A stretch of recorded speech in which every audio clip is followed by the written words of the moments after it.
consistent and staying on your grind, man.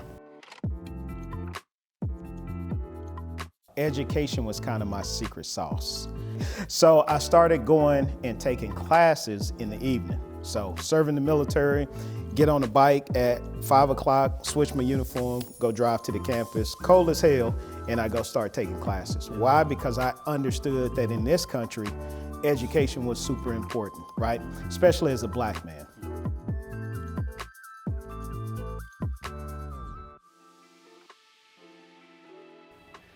How's it going, guys? Welcome to another episode of Secrets of Silent Success. Today we have the one and only Dr. Quigley IV. How you doing today, brother? Man, excellent, man. That's a whole lot of S's in your It title is, too. It so is. You did good. You gotta slow down and take your time with it. But we'll jump right into it. That's okay. Absolutely, brother. Awesome. So you teach global business at Texas Christian University. Yep. So you talk to a lot of young people. Talk to a lot of people, man. What is one thing that young people can do today to get their finances right? Man, find a good mentor. That's the first thing. That's one of the things that helped me. I know we'll jump into my story a little bit, but having really good mentors in my younger years, we're in Arlington, Texas. One of the best investments I ever made was I bought a condo down the street from the Cowboy Stadium. Okay. A year before they built the stadium. Okay. And that was all because I had some really good mentors and they had turned me on to some game and, the rest is history. So definitely, finding a good mentor. Can I give you another one? Yeah. Another one I would say is find a group of people that you can work with and all move in the same direction. So like as young black men, you know this, a lot of times we feel like we got to figure it out ourselves, right? So you get a good mentor, then you build a team around you. And those people that have skill sets that you don't necessarily possess at this time, those are really good attributes that you all can use together and grow and build together. Yeah. Now you say find a mentor, easier said than done. Easier said than done. I would ask you, what's the best way to find a mentor? I think for me, as a young person, the best way because I don't say I have a mentor, I got a board of directors. Right? I like it. I can go to different people with different industry for different problems. And I believe I was able to gain that board of directors by providing value to these people. Absolutely. Right? I do videos. Absolutely. Hey, I can help you with your market. I can help with your branding. And then they will return and reciprocate the value. But what is your, number one strategy for young people to find that mentor? I would say what you said is really good. The second step to that, though, is being accountable and being 100. I mentor right now probably around 56 people. Wow. And so people always ask me, how the heck you keep up with 56 people?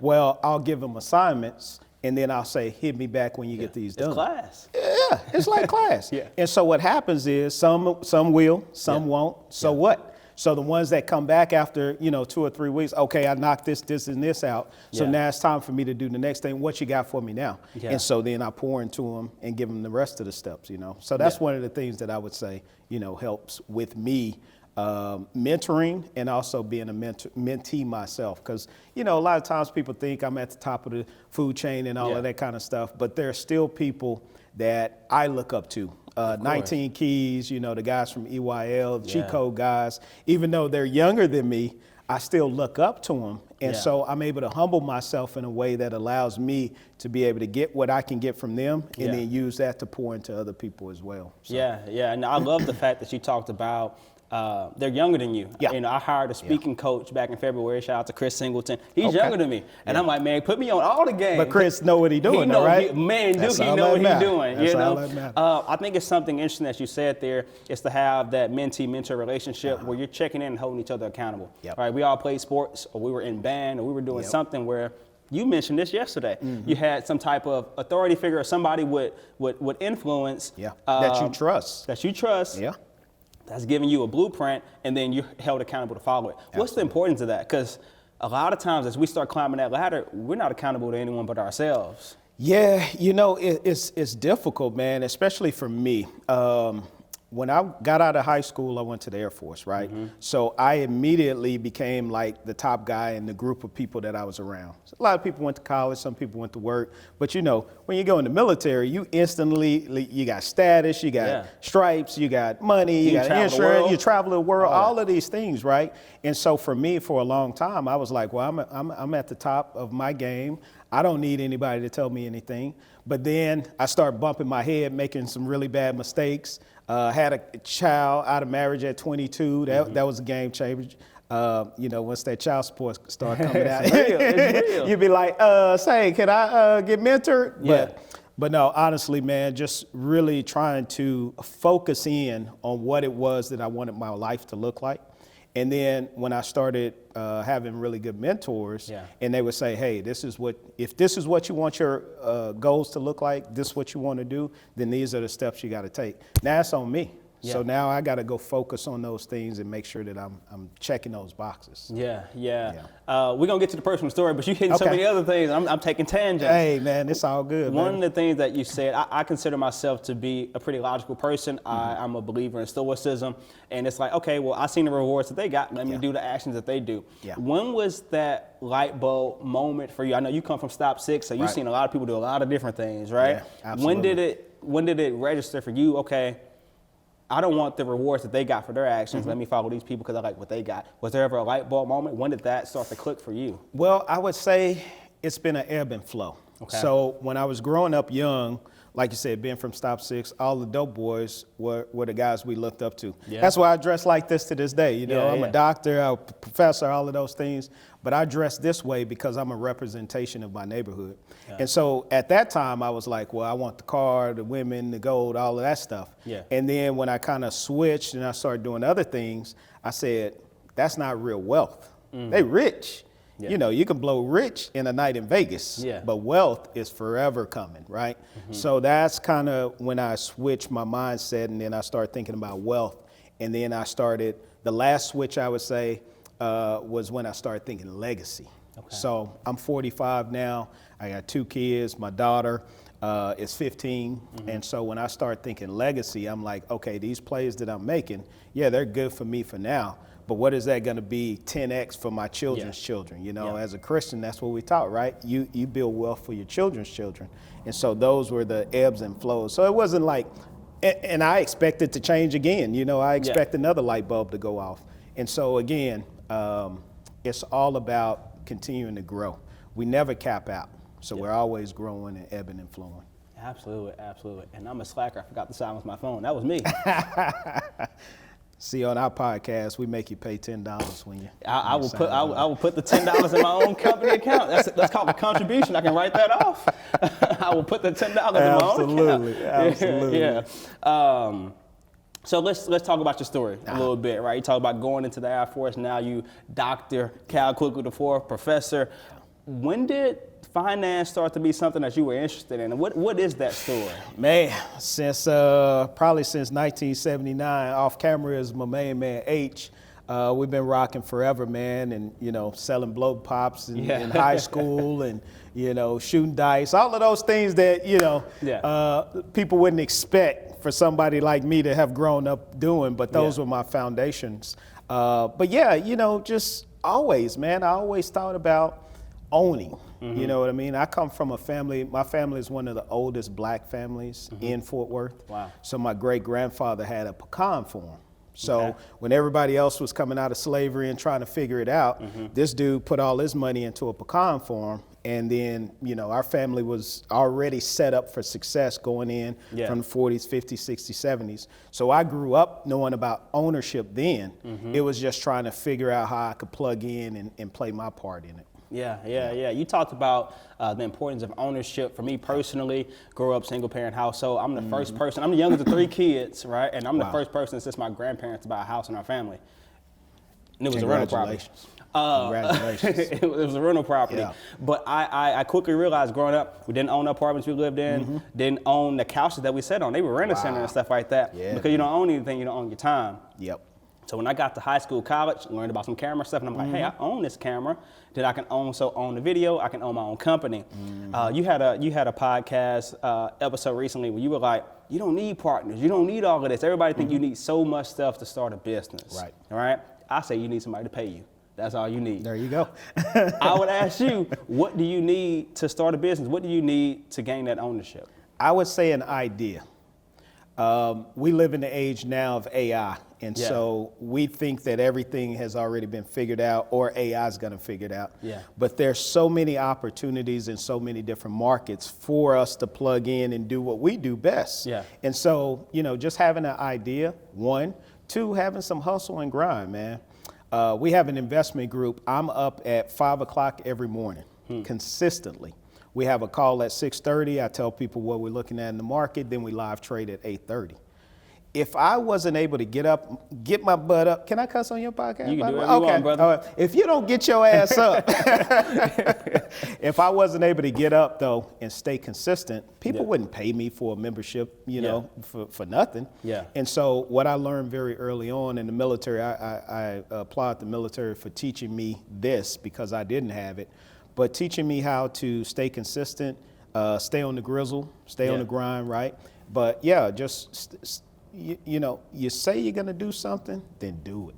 Yeah. It's so many opportunities out there for us, but we missed the boat. Why? Because we don't wake up to 10 o'clock. Then we halfway, you know, awake when we're doing it and all of those kind of things. So, yeah, waking up early, staying consistent, and staying on your grind, man. Yeah. Waking up early, staying consistent. I try to live by those. Yeah. I tell people I wake up between 4:30 and 5 a.m. every morning. There you go. Even on the weekends. But I say this, and I wanted to hear your thoughts on this.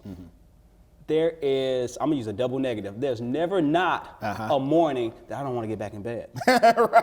Right? There's never not a morning when I literally sleep with the alarm clock on the other side of the room to make myself get out of bed. I cut it off and I'm like, I still want to get in bed. Yeah. Right? What do you say to that effect of like, you got to bow to, it doesn't get any easier. Well, at least for me, I'm 30. You tell me you 15 years ahead, maybe it gets easier. Actually, it gets harder because, you know, your bed get a little more comfortable when you make some money. So that joint be hugging you, you know. But no, man, it does not get easier. But your goals, if you don't start doing those things and your goals get further away, I posted something recently. It was a guy, he was trying to lift some weights and arms gave out on him. So that joint on his neck and, you know, he's literally like dying. That's how it feels when you don't start doing what you're supposed to do. And then you're 45, 50, 55, and you're looking around like, damn, all these cats around here getting it. Where did I miss the boat? Now you're depressed. Now you can't do, you know, perform like you're supposed to, both physically, mentally, all of those things. You can't be who you need to be for your community, for your family. Yeah. So that's how I kind of look at it. So my motivation when my alarm gets out, let me tell you this first. When I got out of the military, I said, I am not waking up at 6 o'clock no more. So for like a whole year, I slept in and then I was like, I need to get up. But yeah, what I do, as soon as my alarm goes off, I get up, I start saying my affirmations. So I have 10 affirmations that I say 7 times every day. And so that is kind of like my morning coffee. I'm not a coffee guy, I'm more of a tea or orange juice, but that's my morning coffee. Because for me, once my mind starts going, I can't lay back down. So even if I do, I'm starting to think like, oh, I could be doing this or this is an opportunity here. Yeah. So saying those affirmations, that gets my motor going, and then I'm ready to go after that. Yeah. You've met a lot of people. You've traveled a lot of continents, a lot of countries. I have, man. Do you think that voice in your head, when you lay back down and like, hey, you need to get up, you could be doing this, that productivity remorse, do you think that's something that's natured or nurtured? Is that something that was in you?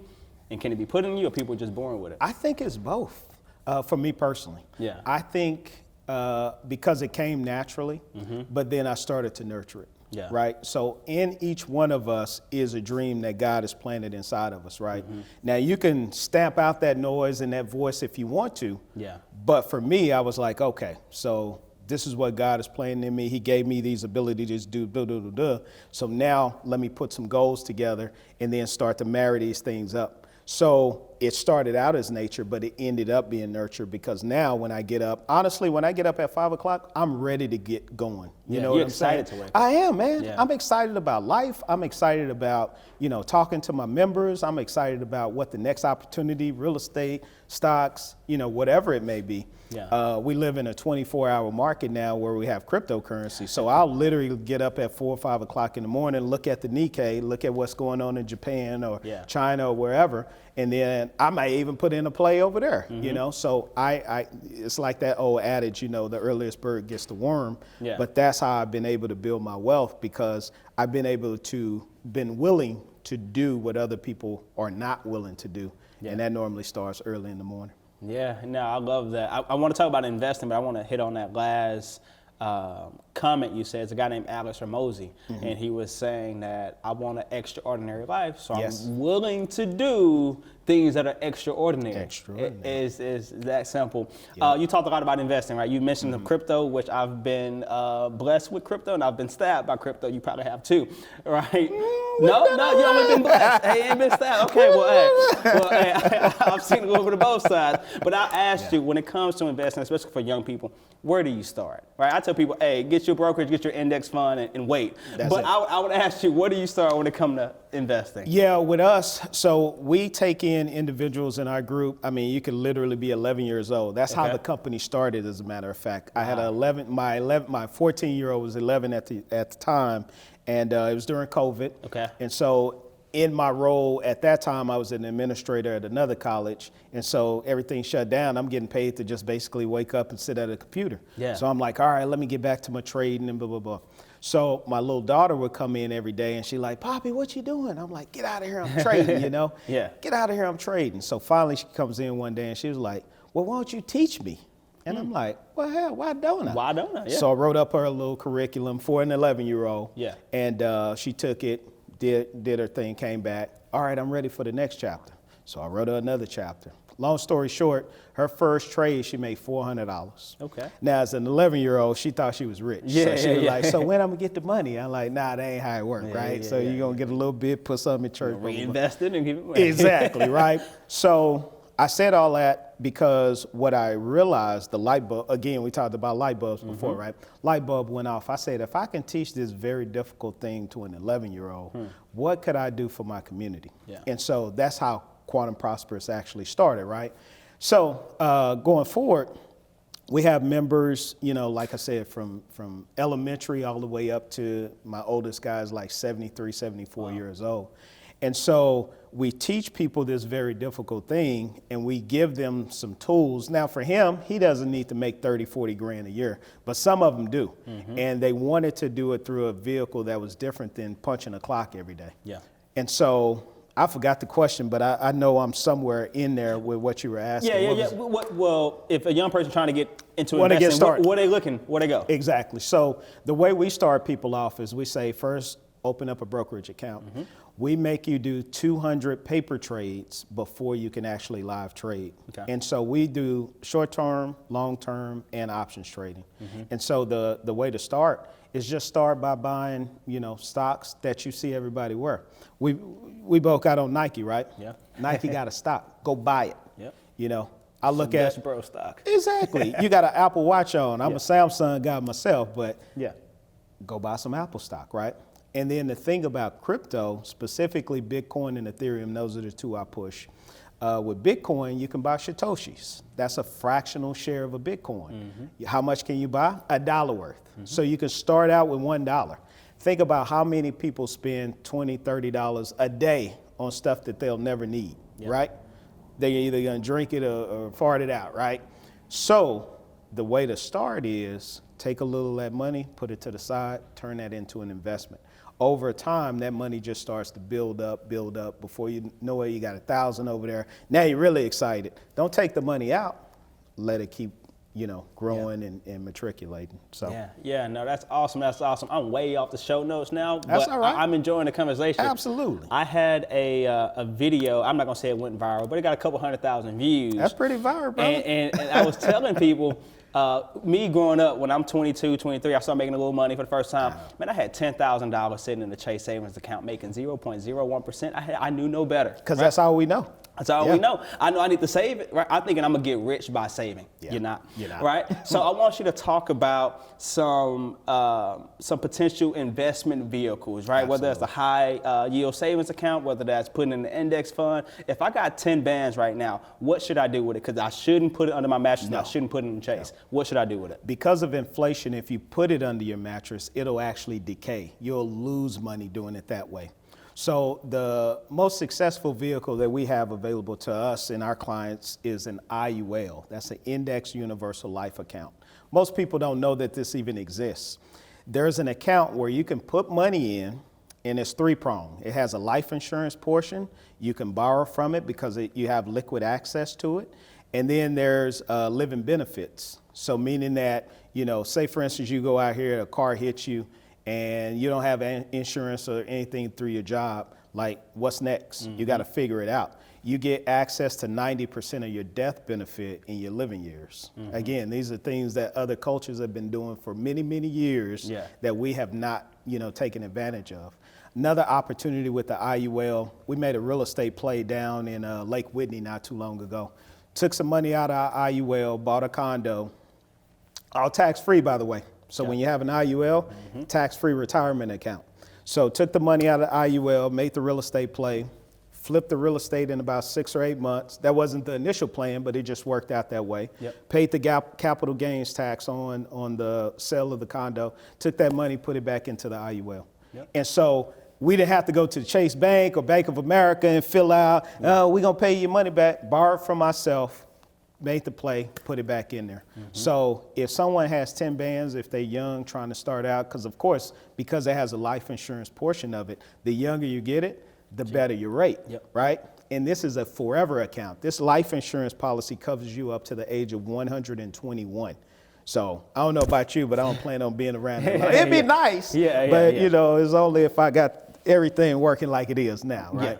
But that's what I would tell somebody, to put their money into an IUL. Let it grow. Let it grow.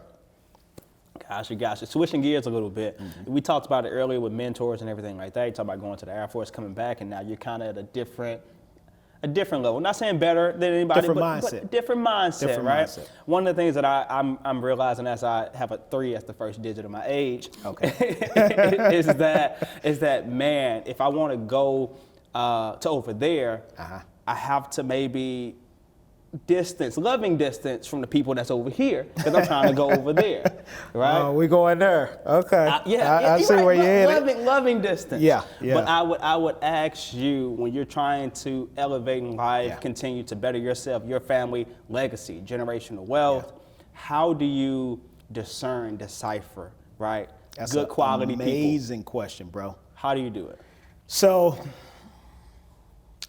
I'm going to tell you a quick story, and then I'll go back to my story. So I got a chance to work with the NFL for a couple of years in between, trying to figure out what I was going to do after the Air Force, started a company, all of this stuff. I can't tell you how many guys that I saw that literally would get paid, give all their money to their family, and, you know, just hope for the best. And then when these guys retired, because I work with the Retired Players Association, when these guys were ready to retire, nothing. They had nothing there, right? So these vampires, that's what I called them, these vampire family members sucked them dry, and then when they were no longer good, couldn't play in the NFL no more, they like, hey, see you later, take care. So for me, what I realized, that was a very good training ground for me as well, because I wasn't wealthy at that point, right? And so what I decided though, is I said, listen, I have family members, I know they're gonna ask for stuff, this is how much I'm willing to give, and that's it. But along with that comes some stipulations.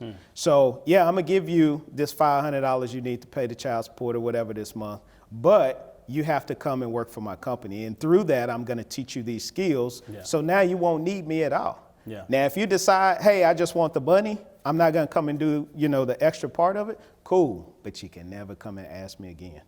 So never loan money, give money. It's currency, it's supposed to move, right? So give the money, and then you don't have to worry about it anymore. If you loan it, then you call them, hey, you owe me money. You don't want to get into all of that stuff. So, but if you give it to them with those stipulations, and they don't match the stipulations, when they come back, you be like, I was going to give it to you, but remember I told you, boom, boom, boom? You didn't do that. So we good. Don't even worry about it. And then they kind of self-counsel themselves at that point. No, that makes sense. That makes sense. Well, this is called the Secrets of Silent Success podcast. A lot of S's. A lot of S's. So I would ask you, Dr. Cal, what is your secret to success? I would say my secret is to continue growing, one. Education was kind of my secret sauce. So I had an opportunity to go play golf right out of high school. Funny story. So I wasn't good in high school, by the way, playing golf. I can play a little bit now, but I wasn't good. But 1996, I'm going to quiz you now. I know this is your podcast, but I'm going to quiz you. Who went pro in 1996? I'm assuming Tiger Woods. Tiger Woods. So Tiger Woods went pro in 1996. I graduated in 1996. So all the coaches at these colleges was trying to find the next Tiger Woods. So it didn't matter if you shot a 200 or 65 under. So got an opportunity to go to Kansas to go play golf, right? Okay. So right before I was supposed to leave, got the little booklet. You know how you go through the booklet and you're trying to find somebody that look like you? Yeah. And I'm like, damn, it ain't no black people. I don't want to be the only brother in Kansas, so I'm good, right? Yeah. So I forego the scholarship to go to Kansas to go play golf. Okay. Decide to go in the military instead. Guess where my first duty station was? Kansas. No, North Dakota. Oh, hey. Even worse, right? It's worse. And it's colder. Same. And it's colder. I called like, hey, is that scholarship still available? No. So anyway, I keep getting off on these tangents, man, because we having such a good time with the podcast. But anyway, so went to the military. All of those things kind of happened, right? And so, are we still talking about my secrets to success? Your secret to success. Yeah. So I started going and taking classes in the evening. So serving the military, get on a bike at 5 o'clock, switch my uniform, go drive to the campus, cold as hell, and I go start taking classes. Yeah. Why? Because I understood that in this country, education was super important, right? Especially as a black man. So before I knew it, looked up, had been in about 4 or 5 years, had 2 degrees under my belt. Wow. Got out, went and got another degree. And when I look back, part of it was because it was therapy for me. It gave me an opportunity to go and talk with different people and smart guys like you that weren't in the military but were on campus, right? So I started building these relationships. But when I got out of the military, when I started trying to figure out what the next steps were going to be for me, I could do this because I had a degree in that. I could do this because I had a degree. I could teach this because I had. So for me, education has always been like the great equalizer, if you will. And so for me, the secret success, even being at TCU, the only reason I'm at TCU is because I did my MBA there. While I was there, I made some relationships with some really good professors. They reached out to me to offer me the job. I was doing something totally different. They were like, hey, I remember when you were here, you were in business, you got your own business. We need you to come back because we need somebody that can teach these students practically. Now, part of it was because I'm a brother and they got, all of these brothers they trying to reach, in these classes as well. But because I had these degrees, I was able to be in a lot of different places and a lot of different things. Yeah. Education, man. That sounds good. We'll leave it there, brother. Okay. I appreciate you. Yes, Till sir. Next time. All right, man. Appreciate y'all.